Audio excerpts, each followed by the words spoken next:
speaking tips, key topics in part 2. Master a few key topics in part 2 like a building, a city, a person, a trip. They'll give you ideas to talk about even when faced with unfamiliar topics. Forget about the question and focus on the cues. They give you a lot more ideas to talk about than thinking too hard about the main topic. Question.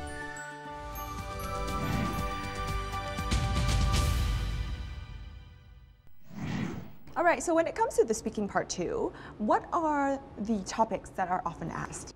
Okay, well, as we've talked about before on this program, there are 4 main key areas that people should be ready to address. Those are people, places, occasions, and things. But I think it's a really good idea for students to prepare beforehand and try and think of more unique answers, because you don't want to just repeat what everybody else has said and, have your examiner fall to sleep. So also I think that uniqueness and individuality are qualities, so I think it's good for you to show off your own personality in the test. Okay, so that gave me an idea. So maybe give me like one topic and then we can brainstorm ideas together and see which idea is unique. Sure. How does that sound? Okay, let's talk about occasions. One occasion that all Vietnamese people are going to talk about, it's going to be Tet holidays. The Tet holiday. So I think immediately we should discount that, get rid of it, and start thinking about something different, something new. I would say that it is the time when the baby is born until the time when the baby is 1 month old. That in Vietnamese culture is called kind of like the most important time in a baby's life, and nobody's allowed to visit the baby in that 1 month period. The quarantine period. The quarantine period, yes, the baby's in the quarantine house. That sounds great. It's less practiced nowadays compared to before, but some families still do it. It's considered a taboo to kind of even visit the family at all during that 1 month period.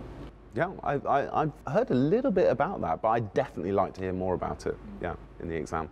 And perhaps we could talk about places.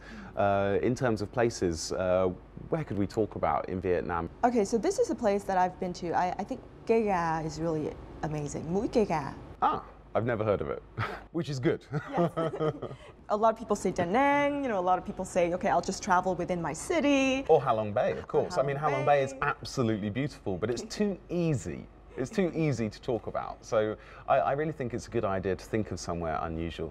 In fact, sometimes I tell my students to just pick up an English guidebook to Vietnam and read about Vietnam in English in a guidebook. And you can pick up all the interesting collocations, the vocabulary and maybe even some grammar to describe the country. And if you haven't traveled very much, it gives you ideas for future holidays. Does it have to be about Vietnam, in your opinion? Oh, no, absolutely not. No. It'd be very, very flexible. I think it's a good idea to research like a dream holiday, for example, where you might want to go in the future. All right, thanks a lot, Oliver, for coming by to speak. It's always been a pleasure discussing things about, life and just like abstract concepts with you.